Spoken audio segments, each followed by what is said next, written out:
Grab your favorite alcoholic or non-alcoholic beverage, drink responsibly, do not drink and drive, and join us for the latest episode of Why Complain When You Can Whine. Everything in this podcast is purely for entertainment and psychoeducational purposes only. Enjoy! Welcome to Why Complain When You Can Whine, making sense of the senseless. Join us as we attempt to make sense of toxic nonsense while drinking wine. I am Dr. Jodi Larman, licensed clinical psychologist, and today I actually grabbed the wrong wine, I think. I don't know. I wanted something cold. I just reached in my fridge, and I have a Givon Chardonnay Galilee Dry White, and I think, yeah, this is a kosher for Passover wine. And that's not why I'm saying I grabbed the wrong wine, but there was one in my fridge that I wanted to get. But this is a kosher for Passover wine. Passover passed over. Mm-hmm. Sorry, trying to be funny. It's funny. So, and my glass, and when we talk about tonight's podcast, you'll probably understand. It says liquid therapy. And boy, isn't it true? Liquid therapy. Yes, we are going to get into this shortly. Awesome. Exactly. And I am Brienne, and I am, or Bri, whatever you prefer, licensed registered therapist up in British Columbia, Canada. And tonight I am drinking not wine, but a close second, apple berry hard tea. I've heard of hard cider, hard. Yeah, but it's hard tea. So it's called Swan Dive, but it's actually black tea. So they're real tea. So it's actually, and they're not sweetened, right? So I like these because I don't do well with sugar. It's got 1 gram of sugar in it because of my skin. And it's a hard tea, so it's a hard tea. So it's like vodka and actual tea. Oh, so nice. And it smells delicious. It almost smells like apple cider, right? Cheers. So cheers. Right? As much as I like wine from my past, it's not that I don't drink it, but just based on the fact that that residual sugar kicks my ass in my skin department. So hey, if I had the time today, I was just going. If I had the time, I was thinking of taking some kumquats from my backyard. What is it? Squeezing them, getting all the juice out. I can't think of the word. Pressing them. Whatever. And some pineapple stuff and vodka or flavored rum or something. Trust me. That would have been delicious. I was thinking of a drink. I didn't have the time. Right. So, and why were you thinking? And why were you thinking about this drink, Jodi? What led you to our topic this evening? This is liquid therapy because I had a morning. I had a psychiatrist appointment. Yes, if you all know, because I have mentioned it on a podcast or two that I am diagnosed with bipolar 2. That is not why I had my psychiatrist appointment, but it kind of devolved into that. It was the first time I went to the psychiatrist, and he told me we had 40 minutes for history. So I was giving him my history, and he locked in on the fact that I have bipolar 2. So he kept telling me that he had to stop me and interrupt me, and I am pretty much manic. And all of this is because I won't take bipolar 2 medication, that I am unmedicated. And so this is the cause of all of the issues that I have in my life. And this is the reason why we feel like it's imperative to re-educate people about why mental health, and depending on practitioners, or just, I shouldn't even say practitioners, it's just individual people, depending on their role, it can be so dehumanizing. And I think this is why it's so important, because I think what Dr. Larman is trying to say is that we're all on a spectrum of different mental health issues.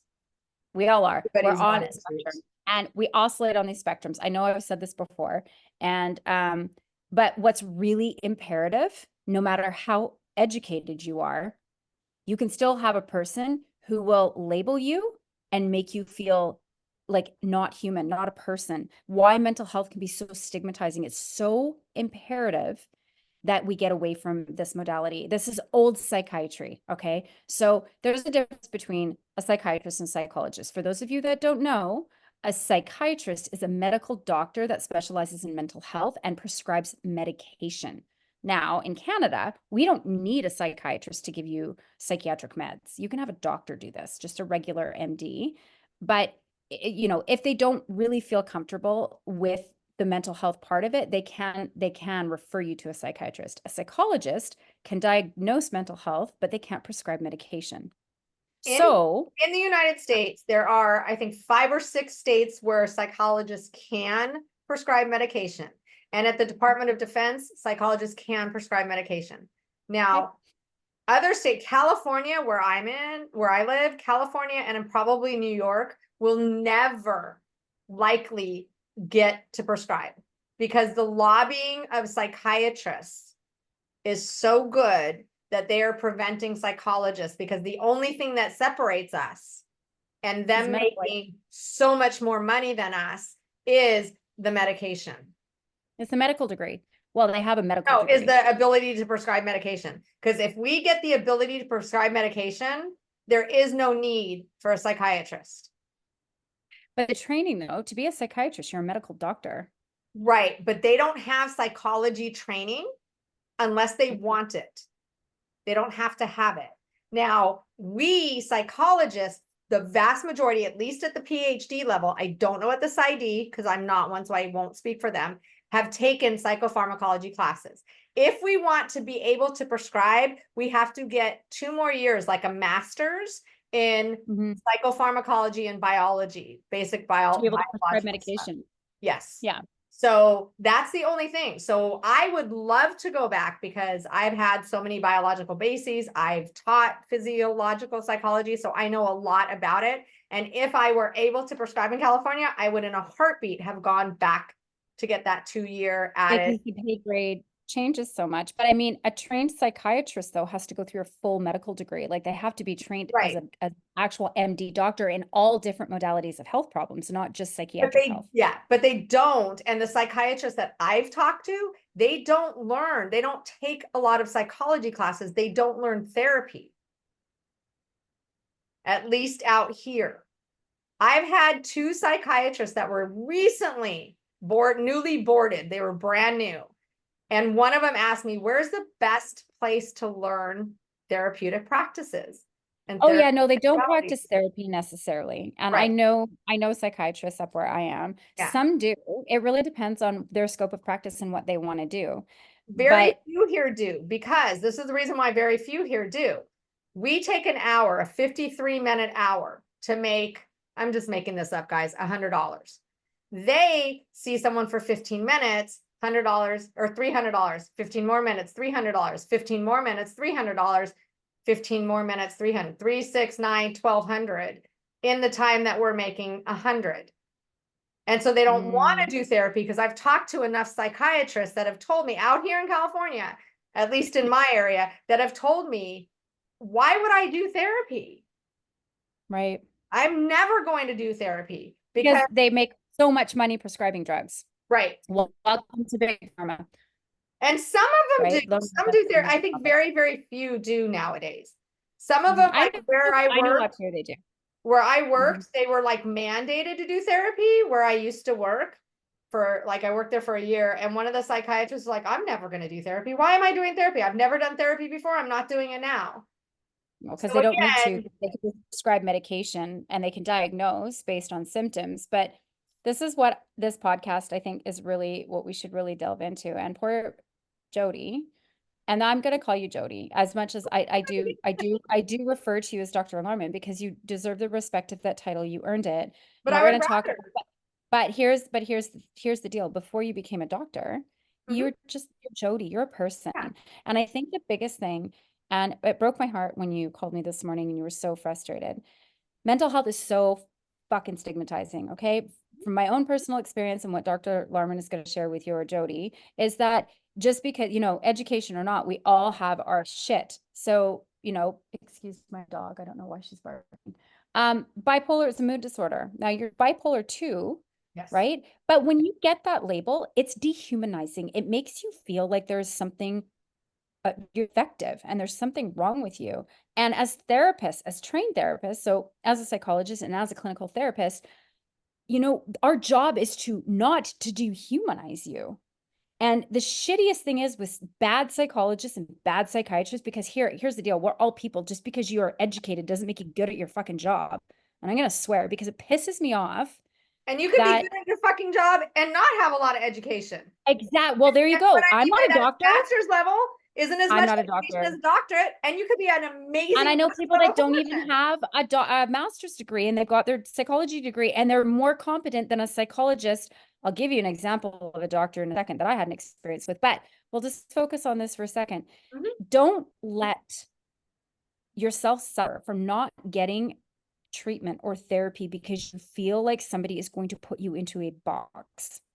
What you experienced this morning is not okay. And it's interesting because we were talking about it. Had she not said that she had bipolar 2, because he didn't even look at her records because he didn't know. And then she had to tell him it was all there. He didn't seem to be very on top of it or aware. Every single moment of her appointment, which was only 45 minutes, he 40. attributed to that 40 minutes that she attributed to the fact that she had bipolar disorder. Oh, you're talking rapidly, it's bipolar. You're interrupting me because you're bipolar too. Oh, you cried about your son, or you mentioned the fact that, if something happened to you, and as mothers, we worry about our children. And just because she showed emotion doesn't mean that means she's bipolar, like everything.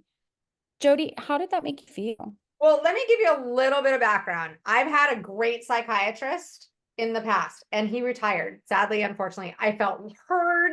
He really listened. It was fine. I didn't want medication. He knew that my bipolar 2 did not interfere with my ability in my daily life, my work, my social, anything, my occupation, whatever. It never interfered.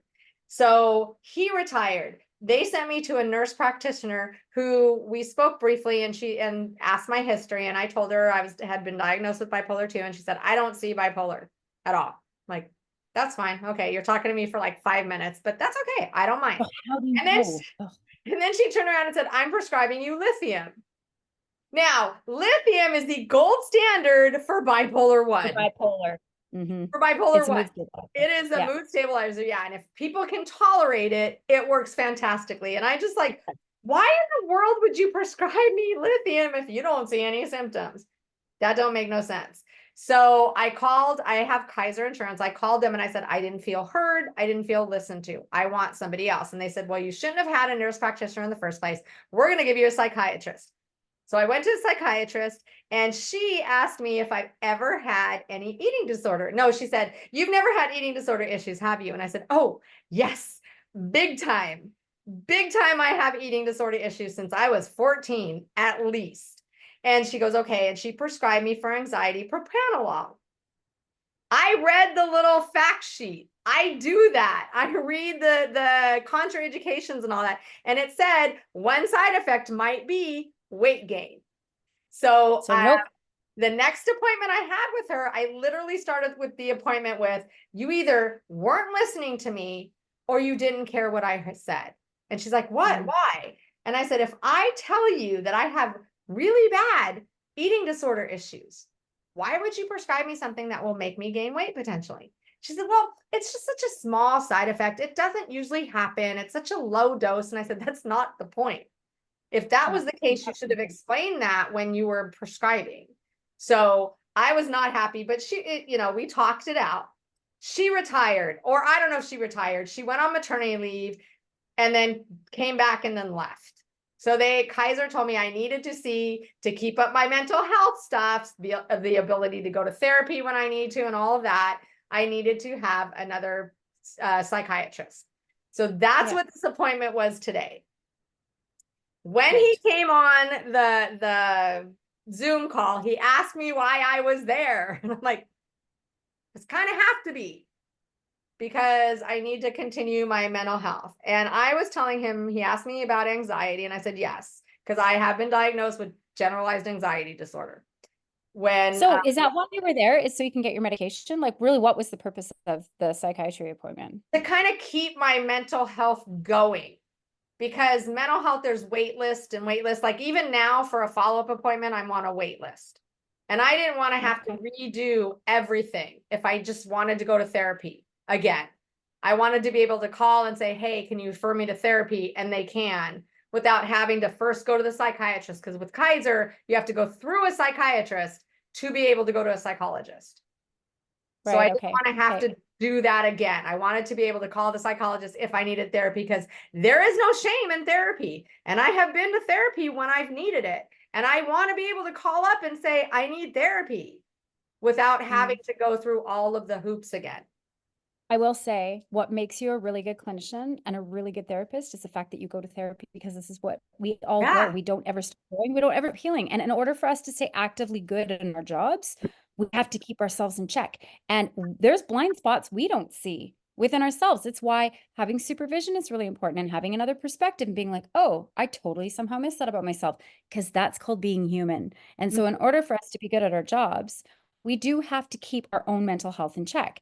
And this is an incredibly difficult line of work, right? You run into empathy burnout. My sister is on medical leave right now, and she's a clinical therapist as well. And she's got a brutal anxiety disorder. She's got major depressive disorder and anxiety, and she's now having to up her medication because she's literally burned herself out so badly that now she has to take a couple months off work.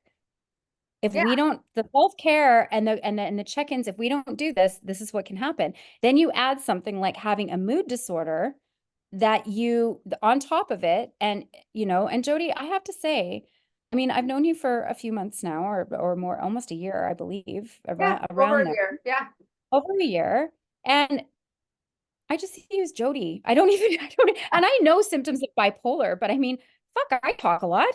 Does that make me bipolar? No.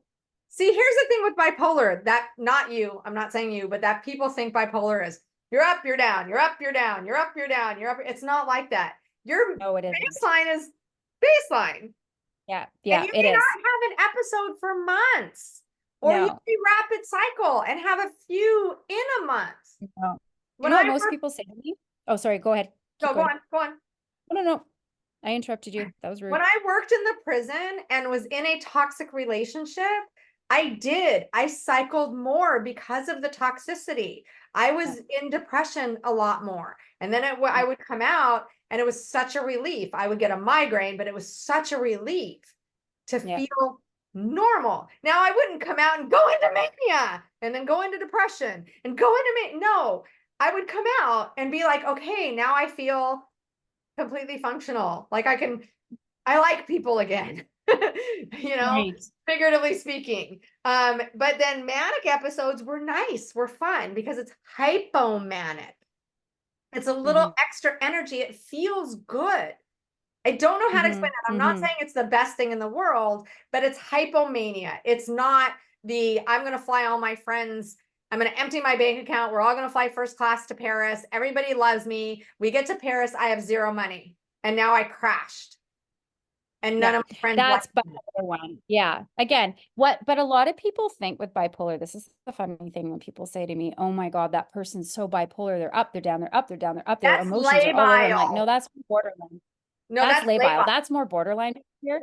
But labile is borderline. Labile is like where you're up and down, up and down, up and down, moment to moment, minute to minute, hour to hour, where you can go from such a rapid shift of depression to self-loathing to happy to sad. It's Well, crazy. And people, person's bipolar. No, bipolar doesn't work that way, I like had a at all. supervisor who, when we had staff meetings, we would laugh. Well, not laugh, but I mean, it was like the four seasons. We'd get crying, we'd get laughing, we'd get yelling, we'd get, oh, everything is just fine, normal. We would get all the seasons you can get in one staff meeting. We were all like, okay, almost like a bingo card. What mood are we going to get this time? She was I so know. labile. I Yeah. didn't see borderline in her necessarily, but again, different. You can Mhm. act certain ways in certain settings for a certain amount of time if you need to. So you could be Mhm. labile. Yeah. Not it's With like borderline, you, borderline, you'll be labile.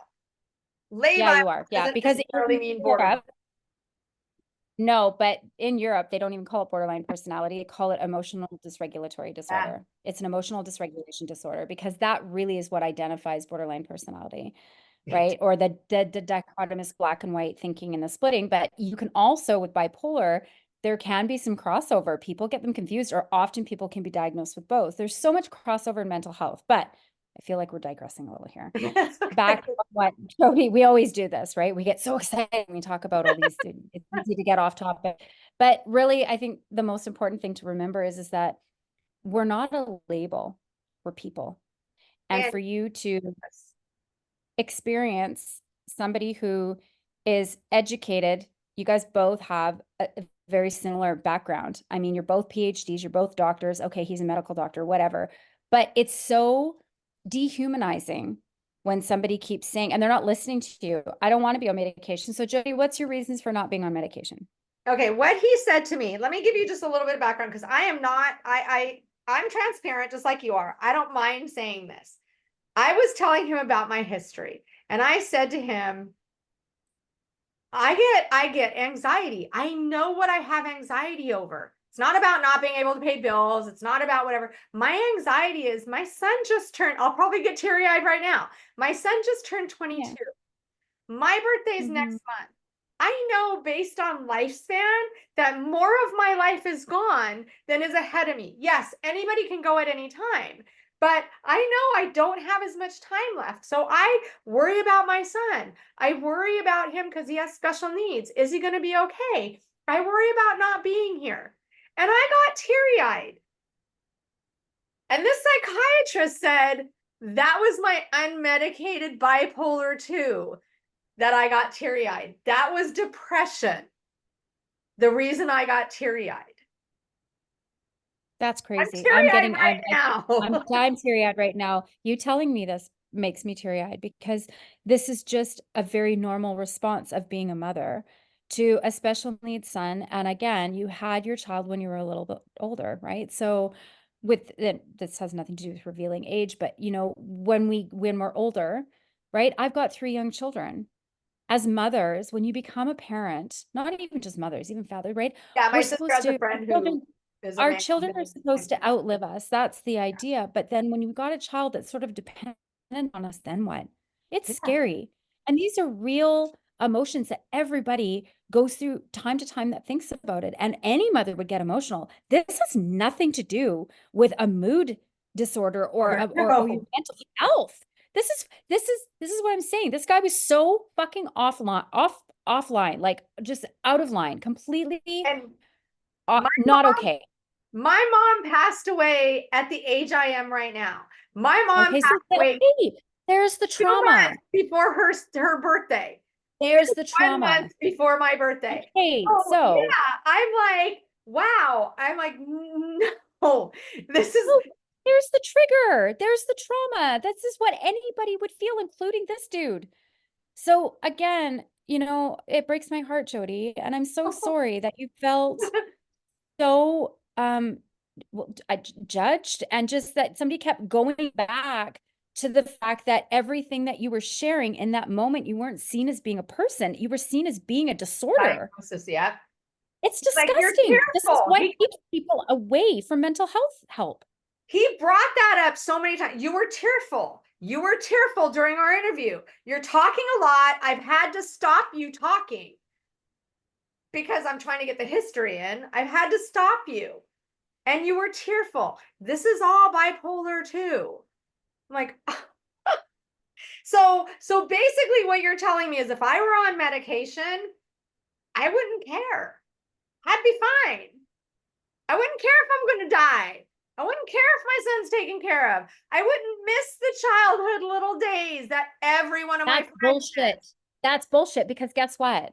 I am on medication. Now I'm not on a mood stabilizer, but I'm on an SSRI, Lexapro, Cipralex, escitalopram, okay, if whatever name you know, which is an anti-anxiety drug as well as an antidepressant as well as an anti-compulsive like OCD, right? So it helps with all of those things, which I have all of. So Jodi here has bipolar disorder. I have complex post-traumatic stress disorder, depression, anxiety, and past eating disorder with OCD tendencies. I think when we've been showing ourselves on these podcasts, and this is the beautiful thing that we are, is we're transparent. We don't give a fuck. We're not here to pretend to be somebody we're not. And we're not We work in the field stigmatizing we mental work in. health.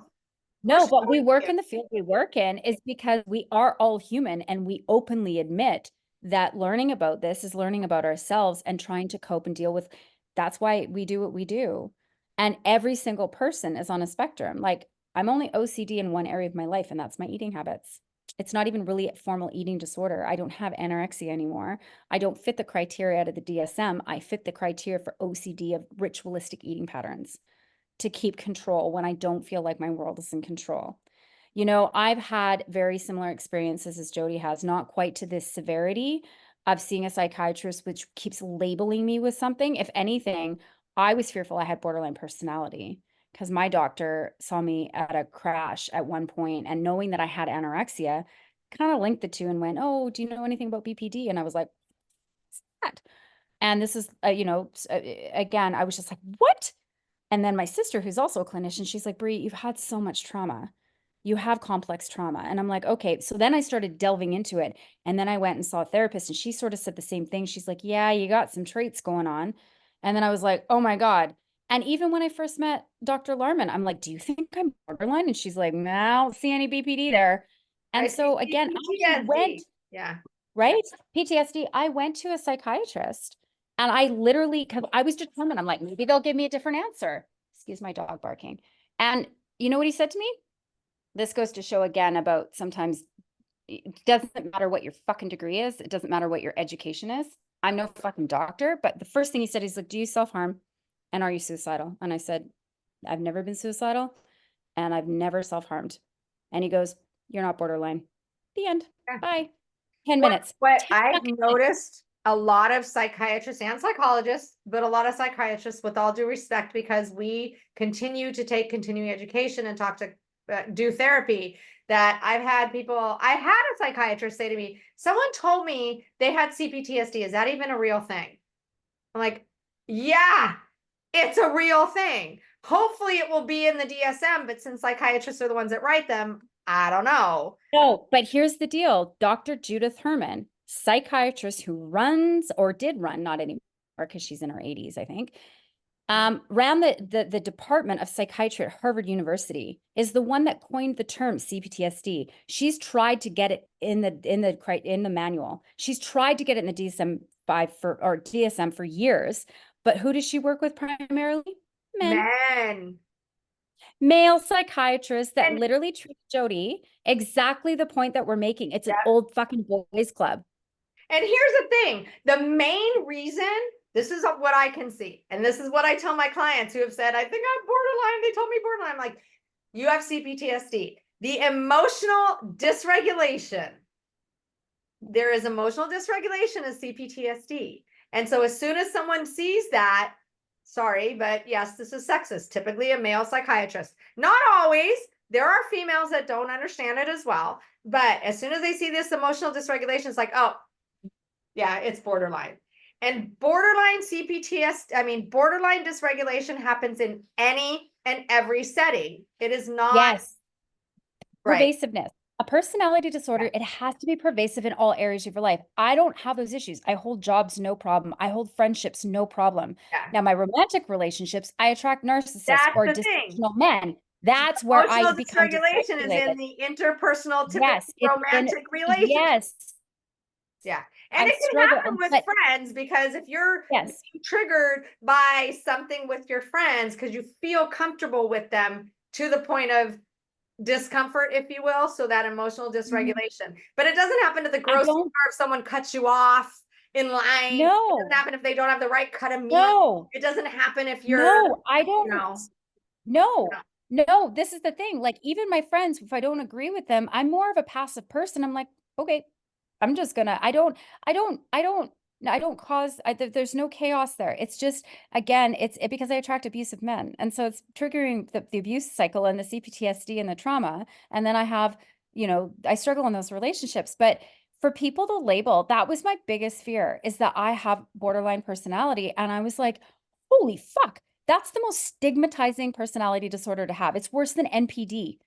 because every mental health professional from the 60s writes off people with BPD. They just go, fuck, don't even touch that with a 10-foot pole. It's the most misunderstood diagnosis. And I have clients that have it. It's fucking heartbreaking. For the most part, it's usually trauma related.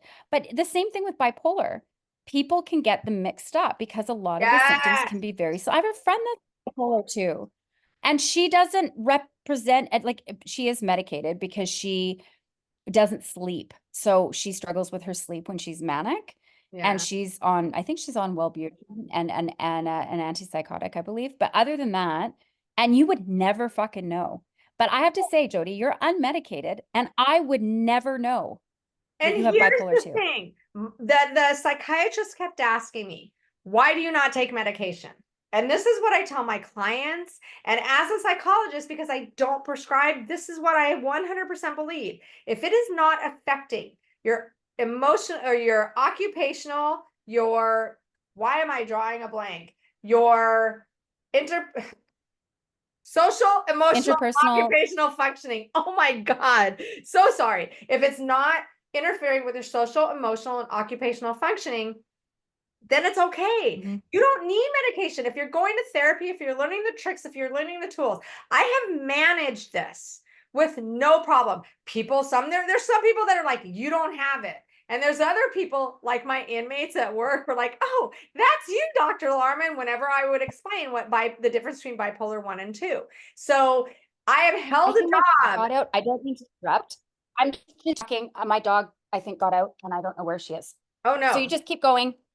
Are you sure I can pause? Yeah, she did. She totally got out. Nope, nope, don't pause. I got her. Okay. She's just out eating her grass. Okay. So Always entertaining on why you can I complain when you can whine. and this is Do, raw do. authentic. This is Keep going, Jodi. unedited. This is great. So if it doesn't interfere Oh with my your God, social unedited raw. occupational functioning and it doesn't cause you distress or the people around you distress, I have to say. Yeah, So, because with personality disorders, yeah. it might not cause you distress, but it causes people around you distress. So, this psychiatrist kept asking me Oh, why it does. I did not take medication. And I said, because I don't need it, because I manage it. Because honestly, as a psychologist, I use all the tips and tricks and techniques and everything that I teach to my clients. I utilize them Yeah, every single day. And he said, have you ever taken medication? I yeah. said, yes. Every medication that I've taken, medical medication, 99% of them make me either scratch my skin off or want to vomit, puke, can't lift my head, I'm going to die. It's horrible. Right. And he said, yeah, but what psych meds? And I said, when my husband died, this is a big one, dude. When my husband died, I was prescribed Celexa. And for the first time in my life, I had suicidal thoughts on it. And after a week of it, Is I it Zoloft? no, it's Celexa. It's Which a one is Celexa? What's the other? What's the I drug don't name for know that? What's the the I don't know the brand name I only know the brand name of it, to be honest with you. Okay. This was a while ago. So I said, I can't take this. I told a friend of mine, this is making me feel suicidal that I wasn't feeling before. And I stopped it. And then I took Okay. and I told the psychiatrist that, and he said to me, yeah, but that's not prescribed for bipolar. And I'm like, it was prescribed because my husband died. And then Yeah, I it's not. and then I took Effexor, which I couldn't even put in my Oh, head. I worked an hour and a half away on a good day from where I lived at the time. I could not. I was like, how the hell am I going to get home? This is bad. And he said, yeah, but Effexor is not for bipolar. As a matter of fact, if you're bipolar, you should definitely not take Effexor because that will flip you into a manic episode. A lot of people, just a little side note, a lot of people who were diagnosed as depression, major depressive disorder, and then were given an antidepressant only to find out it flipped them into a manic episode and they were actually bipolar and didn't know. oh, yeah, So because you can't go necessarily on an SSRI. You've got to be on a mood stabilizer. and Effexor is one that will, if you are especially bipolar 1, holy crap, it will flip you overnight into a bipolar 1 manic episode. I have seen it. That's I've seen it scary because happen. my mom and my sister have been prescribed. It's the worst medication. If you miss a dose, you are so sick and you can have brain snaps. Brain My zap. mom was Yeah. suicidal coming off that med, and Yeah. my sister, hardcore spiral when she was on Effexor. It is the worst. I don't even know why they prescribe But anymore. if It's it terrible. works for people, it works for people. But I told the doctor, I said, so I took those and he goes, well, those aren't for bipolar. I'm like, if I'm going to get very sick or scratch my skin off and feel worse than when I'm off medication, why would I want to keep trying? I don't want to try medications. I am fine. I'm good. And so everything that I said after that was that all of my issues, all of my problems, all of my anxiety, all of my body dysmorphic disorder, all of my eating disorder issues are because it is unmedicated bipolar disorder. Everything that I said, because it's unmedicated bipolar disorder. I was so angry. I was so angry. He kept calling me Miss Larman, Miss Larman. And I don't care. You don't have to call me doctor. Even my clients don't always call me doctor. When I worked in the prison, yeah, the inmates had to call me doctor. But my clients, I had a couple clients say, what do you want to be called? I said, what do you feel comfortable calling me? I don't care. If you want to call me doctor, call me doctor. If you want to call me Jodi, call me Jodi. It doesn't matter. At the prison, a lot of people call me doc. I was fine with that. He kept calling me miss. And it's like, for one, I'm a widow. For two, I'm a doctor, not a miss. And he's like, well, he goes, I'll call you whatever you want me to call you. So at that point, I was like, call me doctor. I don't care, but because you're so demeaning and so degrading and so devaluing, you need to call me doctor. Because people I don't Because you're demanding respect. That's why. yeah, I mean, at any point you're in not giving time, me any. he's dehumanized you the Yeah. whole 40 minutes. And then he's not even calling you by your name. And this is just it. If you have a respectful person, right? Mm-hmm. Yeah, you're a humble person. It's not about that. But when somebody is degrading and honestly dehumanizing you the way that he was, and he kept repeating it over and over and over again, and you're not shy and you're not scared to challenge somebody. No. No. This is where you and I are a little different. I, on the other hand, would have just, "Ooh," I'm a little mouse, right? Like I would have cowered. I probably would have been like, oh, Well, I tell my but clients, I am a huge advocate of speaking up and being heard. And when you are in your therapy appointment or a psychiatrist appointment, you need to be heard. This is your appointment. You are in charge, not them. And if you don't feel heard, you need to find someone else. Well, first, I think you need to say something. Don't be afraid to say something. And then find someone else. And it's hard. It is hard. I get it. Because even me, I felt like, what the hell's happening? What is going on? Why is this happening? Oh my God. I started to feel like literally shrink up into this little what in the world. So I get it. But I am a huge advocate for no, you are in control. This is your life. This is your mental health. We're all human. We are all people.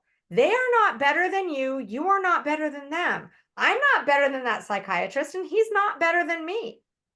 well, this is just it, because you're all people at the end of the day, regardless of your expertise. And okay, it's a lot different if you have somebody coming in and telling you how to do your job. I mean, I did talk to a psychologist once, and she said, usually when I've got dealing with personality disorders, I'm sending them over to the DBT clinic right away. And I'm like, why is that? And she goes, because they're already within 10 minutes telling me how to do my job. I'm Oh, like, yeah. Okay, that's different. oh, That's different. so, that's different, right? But again, it's not about that. But I mean, honestly, how dehumanizing, and why do you think there's such a stigma and a continued stigma around mental health is because you get people like this. Now, as a person who works in the service industry to people, which we all do, and we have varying levels of that. I'm not a doctor. I don't have my PhD. I mean, I could, but at this point in time in my life, I've got 3 young children, and that just wouldn't make any sense for me because I can't get those years back, right? For me to go to school, why? Just so, I would be doing the same thing. Yes, I'd be paid a little bit more, but meh. At the end of the Reason for day, going I have to get found, but really quick, Bri, the reason for going to get your PhD should be that I want that more knowledge and more ability to do research and expand and all of that. It should, Mhm. I know people that want to get their PhD just to be called doctor. And that is Oh, not well, that's the saddest part about that designation, is because a lot of people do it for ego. They do it because they yeah. don't feel good enough, and they're And doing it you because they won't be called doctor half the time. I'm going to tell you that Yeah, right well, now. there you go. Again, people that demand that is because you're doing it for the wrong Yeah. reasons. But again, this is what the saddest part is, like, again, the psychiatry and the old school. And I look at I mean, I've seen video and school and training and all the saddest thing I will never forget, I think when I was doing, who was it? Was it Carl Rogers or nope, it was Bessel van der Kolk. Okay, so Dr. Bessel van der Kolk, same thing, psychiatrist, trauma, worked with Dr. Judith Herman for years at Harvard University psychiatric psychiatry department. And he said the saddest thing back in the 60s as an intern psychiatrist was that he was dealing with women who had what used to be called hysteria, which we now know is PTSD, right? And Or complex PTSD depression, and trauma, or yeah. right? And he said the shittiest thing is that all they needed to do was talk. And after the session, so this is where talk therapy was sort of invented. They just needed to talk and for somebody to listen to them. And it was a man listening to them. And then they would feel so much better. But then they'd have to go for shock treatment, electric shock therapy. And then they would forget everything. And they wouldn't remember the conversation he had. He said, it was the hardest part of my job. It's what didn't make any sense to me. But back in those days, again, we evolve as humans. We're learning all the time. We're changing. But people were treated like lab rats, right? You weren't even treated. And this is what has been so stigmatizing about mental health from the beginning of time. My grandmother, who had a major somatic disorder, she would be considered Munchausen's, right? Oh, wow. She literally was put in to the local Lower Mainland Psychiatric Hospital because Victoria, where I was from, Vancouver Island, which is off the mainland, didn't have a psychiatric hospital back then. So she was sent to the main one on the mainland, and it was old school, like creepy old psych hospital in the 60s. And for my grandmother who was starving for attention her whole life, who would always embellish and make shit up and just fabricate everything, she didn't fabricate this and she didn't even want to talk about it. And anytime she could get attention from anyone, she would. And the one time where she told me she did, and the vacant look on her face when she said that she had to go stay at that hospital, she said it was awful. They literally would tie you up with other people and they would walk you, and then the electric shock, and women especially, right? It's dehumanizing. And that's what it was back in the 50s and the 60s. And psychiatrists did treat you like you were not human. It was awful. And this was what makes me so mad now. Yeah. We're in 2024. Excuse my French. This is where we like to swear because we don't Okay. care. This is what it's therapy, right? Your wine, your liquid My therapy in a liquid glass. therapy. That was In a glass, right? that's another thing that he asked me about. He said, Oh how much yeah, do you you're drinking. drink? And I said, well, I have a podcast on Mondays called Why Complain When You Can Wine. So we'll drink, a glass of wine. I said, other than that, I really don't drink that much. Maybe a couple times a week. Maybe I go weeks without, but it's no more than one drink because I really don't like to drink because I had alcohol poisoning when my husband died that I don't like to drink anymore. And he goes, what do you mean you had alcohol poisoning? Was it bad alcohol or you drank too much? I said, well, when my husband died, like 6 months later, I think it was, I got in an argument with a friend. So I drank a 750 milliliter bottle of vodka. I said, I wasn't trying to kill myself. I wasn't trying to hurt myself. I just didn't care. I just drank it. Nope, that was my unmedicated bipolar 2, he said. It's like, no, it was my husband died. Now, anybody that's ever lost a spouse, The worst grief you'll ever go through in your life other than a child. and it changes, your status changes from a we to a me. You had these hopes and dreams in life with your partner to no partner, no hopes, no dreams. So yeah, I drank a fucking bottle of vodka. Am I happy about it? Absolutely not.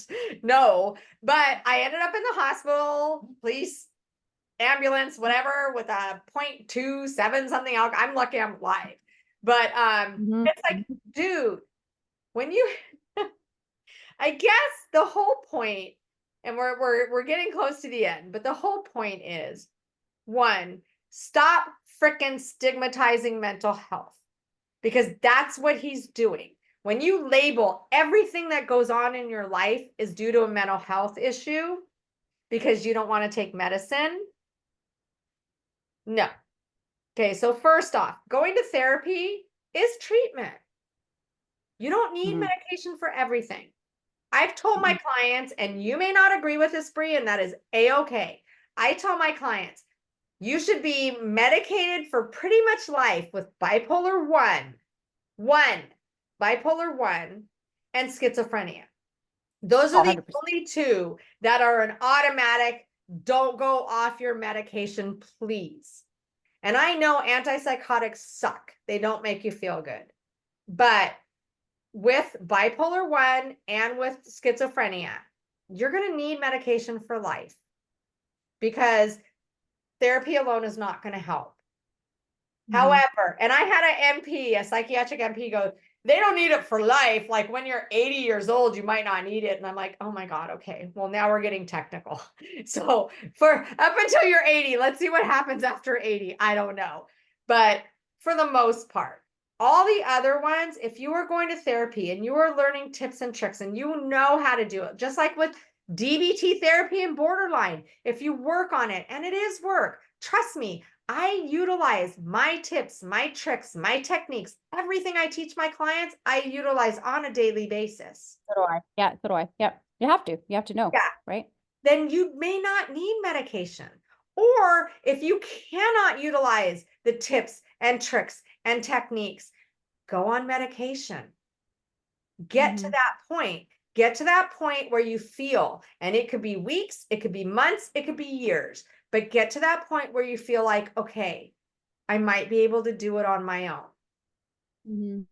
And again, that's going to vary for everybody. But I have heard and seen too many people who go on an antidepressant or go on a mood stabilizer and never go to therapy because Mhm. they're going to stay on it for life. Yeah. And that's just a band-aid. So for But him it is. pushing me to take medication, saying that it's my untreated bipolar, it's like, dude, it has not affected, again, my social, emotional, occupational functioning. I have an extremely high credit score. So I'm not impulsive and blowing through my bank account, which is a symptom of bipolar 1. I have held a job. I've never been fired. Knock wood. My last job was 13 years at the prison. I left because I was medically retired. These are the things that your clinician should really go through your biopsychosocial history well.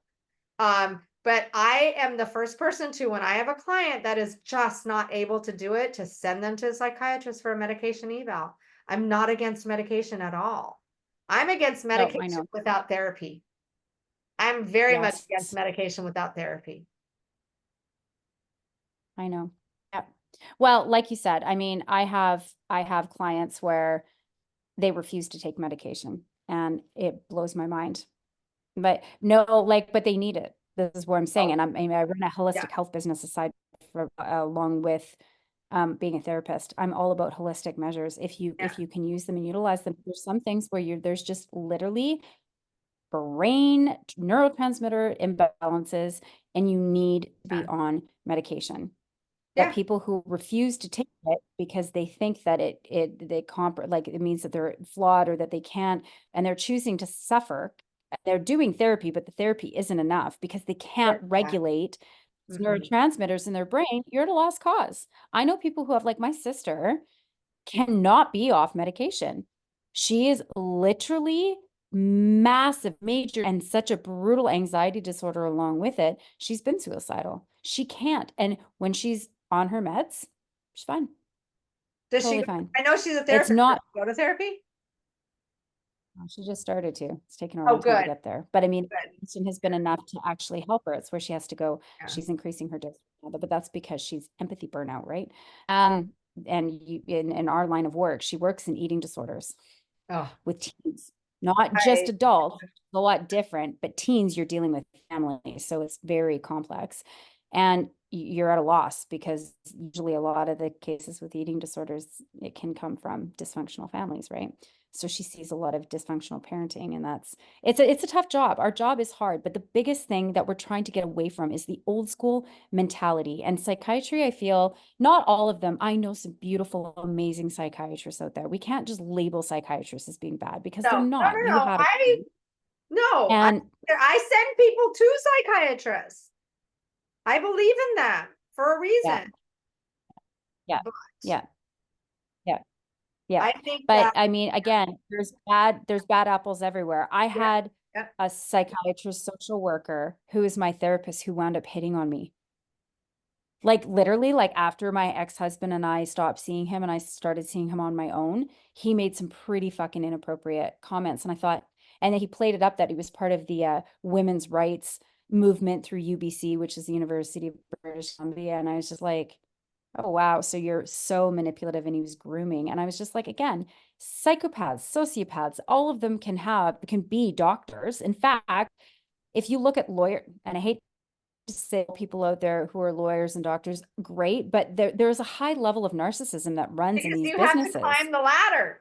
You got to climb the All ladder do, and you have to on have an top. inflated sense of self and importance Yep. and all the rest of it. So you And see not it. willing It's and willing common to step on people to get there, willing to use people to to get get there. there, to And manipulate we're people to get working there, to exploit about people to building get there. people. Yeah, and helping people. Now, you'll see medical doctors all day long that are book smart that have no fucking bedside manner. And that's where they need to have a bedside Yeah. manner because people are not well.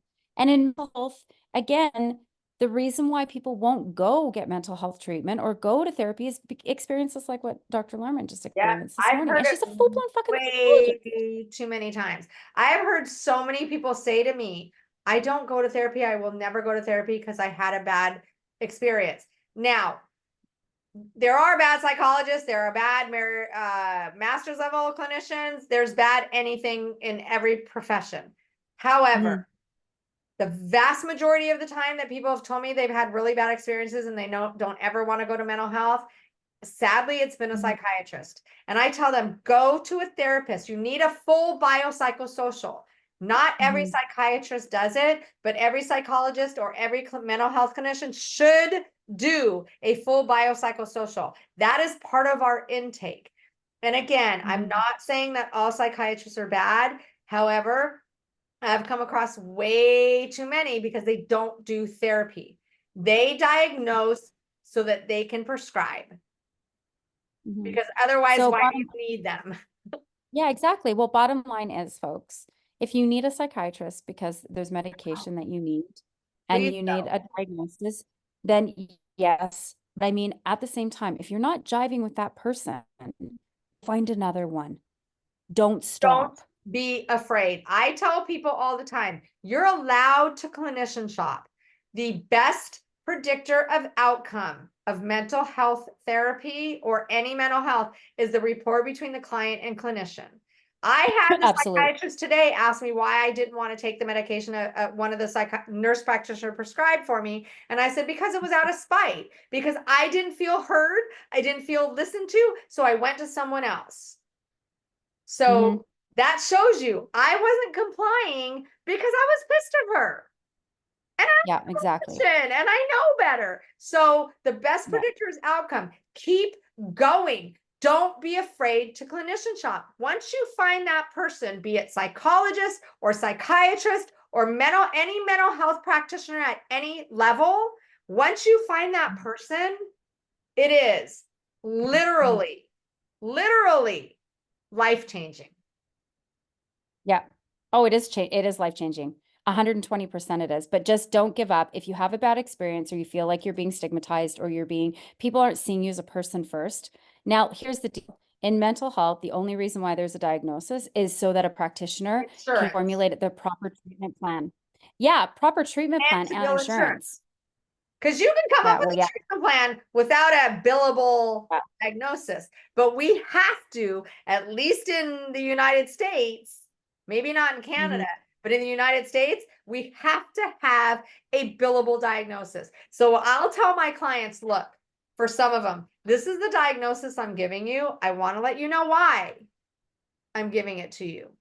I always explain, anyways. I'll tell people why I'm giving them the diagnosis I'm giving them. But when it's something like you really just have a mood disorder, they come to me because something happened in life, whatever, it could be an adjustment disorder or a mood disorder. I'll tell them, look, it's very minor. Don't be worried, but we have to bill your insurance. Mhm. We're going to treat you the same Mhm. way, whether you have a billable diagnosis or not. Well, exactly. But really it's for the clinician. It's not for the people. the DSM exists only so that you basically follow a group of symptoms Yeah. that you classify as a certain disorder so that the therapist or the practitioner knows how to treat you. So I'm qualified to treat most. The only things I don't work with are unmedicated bipolar 1 and schizophrenia. Because honestly, I've had a client, like when you're dealing with full-blown psychosis or delusional disorder, it's impossible. Like there's just nothing you can do. Like you literally, if that person's not going to take an antipsychotic, you're fucked. Well, So delusional they're disorder, the medication is for different things with the delusional disorder because it doesn't help it the is. delusions. Nothing will. No, no, it does, and it doesn't work. But that's the only thing that I won't do. If they're medicated, no problem. Yeah. But you know, everything else, it's again, the treatment, a lot of these therapies and the modalities are the same, and they run sort of across the board, Yeah. I right? used You're to tell dealing my with it's inmates, because I'm so sorry. I'm so sorry. oh, that's okay, you're inmates. Yep, no. I used to tell my inmates because they'd have one diagnosis from the psychiatrist, which was usually schizoaffective, because you can do antipsychotic, antidepressant, mood stabilizer with that diagnosis. So I would tell my Mhm. inmates because I'd give them a different diagnosis. And I said, look, the diagnosis is more important for us. We're going to work on your It is. symptoms regardless. It's only for the clinician. It's not for the patient. So Yeah. really telling you what you have is almost pointless because again, it's stigmatizing and then people then have to deal with more self-worth and more Yeah. self-esteem issues Yeah. rather than being able to feel like they're just a human being. So again, 2024, full-blown psychologist goes to a psychiatrist and gets treated like a lab rat. Like a And it's dehumanizing, really disheartening. devaluing, demeaning, and oh my God, I'm bipolar too. And My life is a mess because of it. I know, I know. Uh, It's not because you function just fine. And had you not told him that you were bipolar too, this is where I'm really curious. yeah, What would he could have have said done. your issues were? Yeah, Because he kept going back, oh, it's because you're not medicated. Oh, every that's your bipolar. That's time. your bipolar. No, that's just fucking yeah, He yeah. even I know, told and me it's not okay. he tried to explain what anhedonia was to me, and I'm like, dude, I know what anhedonia is. You don't have to explain it. So Yeah, well, we are at okay, the end. We do have to wrap it up. We I do. will continue. If you really, I would love to talk more about this. If you guys are more interested, please like, comment, share, subscribe. But if you want to know more, send us wcwycw1@gmail.com. You can email us. You can write it in the comments unless you don't want other people to see. But one thing Mhm. is, and I guess this is one of the main points, you are not your diagnosis. You Your not, you matter. diagnosis is not who you are. No, it isn't. It not define you. No. Okay? It does not, your job does not define you. Your diagnosis does not define you, right? We as a culture have fucked up the human race 120%, right? And it's that way for even medical diagnosis. Like, We are not, I think it one of us froze. We are not our diagnoses. Like not, I'll say I do say I'm bipolar 2 only because it's easier, but it's like I have the diagnosis of bipolar 2. But I'll mhm. just say, yeah, I'm bipolar 2. I don't care. I had someone ask me, a Mhm. clinician, say, why would you tell people that? Why not? It's who I am. It's part And of I'm just gonna add this. The more transparent you are as a clinician, especially at the level of a PhD, the more people respect you. If you know Dr. Marshall Linehan, who is the founder of DBT, dialectical behavior therapy for borderline personality disorder. She didn't come out with her story until 2011 when she did a public appearance and a talk at the psychiatric hospital she was admitted to when she was 17 years old. And they threw her in there with a diagnosis of schizophrenia back in 1968 because back then, personality disorders, nobody knew what they were. Borderline didn't exist. And she had severe depression and severe self-harming and suicidal ideation. That she was deemed the most untreatable lost patient in the entire psychiatric ward. When she left that hospital and went off all the antipsychotic medication, she never went back on. But as she moved through her career, became a social psychologist and then a researcher, and then founded dialectical behavioral therapy, which is a cognitive therapy, and is the only one to date that treats borderline personality disorder in highly suicidal and self individuals because of the way that it's formatted, because that was her life. She said in this speech, I went to hell and I wanted to find a formula and a therapy or some modality to get people out of hell because I lived it. And she was a devoted Catholic for years. She was raised as a very, now she's a master. And she was told, Berg, so Otto Kernenberg, who's a very famous psychiatrist, German, old school, again, saw the self-harm, saw the scars on her arms, and said one day, have you been admitted into a psychiatric hospital? And she goes, and he goes, don't tell anybody. You're a doctor. You know, Don't tell anybody. It's you're gonna screw yourself because people are then not gonna respect you. And you know what she did? She said, the reason why I stood in front of all of those people, my family, and everybody at that psych hospital that day was because I didn't want to die a coward. I don't want to die a coward. I'm I not just about listened to her more. It's fucking incredible. I'm not about Yeah. I'm not about So she said, stigmatizing. I'm not about glamorizing. I'm about we are who we are. We're human. We all have issues. well, we're human. The whole thing is that again, it's showing her being more human. And you know, after she did that, she was far more respected. People applaud her because people want to see real and vulnerable. They don't Yeah. want this, I'm a therapist, so I'm perfect. No, they want to know that we're all relatable. They want to be able to connect. The whole idea is that's why I don't hide behind a lot of the stuff that I have because I'm no better than anybody else out there. I've experienced the same fucking pain, the same shit. And that's what makes us real, authentic humans. And we're being honest with ourselves. And if people have a problem with that, well, that's their own deal.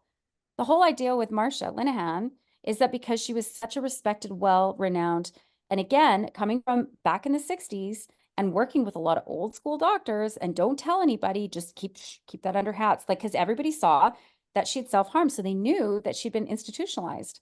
And she just said, in the end, I don't want to die a coward. Yes, I would have had borderline personality disorder, but she created DBT and she says, I don't live that way anymore. She's a Zen master, like literally, like amazing and funny as hell if you listen to her talk. She's so fucking real and she's so human. This is why I like Jodi. When I met her, I'm like, God, she's a psychologist and she's swearing like a trucker on her social media platforms. And you know what? I had somebody call me out on that the other day. They're like, you're a therapist and you talk like that. I'm like, I'm a person, Yeah. dude. It's my Yeah. profession. And but some people Are still you do that. fucking And that's kidding me? fine. People If can you want judge to be in all they prison want. and you Yeah. never cuss, I think there's something wrong with you. Well, they do, but here's the deal. It's also very therapeutic, right? I literally think there should be a thing called swearing therapy or cussing therapy Yeah, we because it all need actually. to fuck sometimes. It just fits. So, on that note, On that note, we love you. Don't sacrifice your own mental health because you're worried about stigmatization. Go get the therapy and the treatment that you need, and don't let one person, educated or not, define who you who are you by a label because it's bullshit. The end. advocate for yourself. Like, Yeah. subscribe, comment, all of that. Click the little bell, tell us Mhm. when we drop an episode. Yeah, We'd love to hear from you. we would. Thanks, everybody. Take care. Happy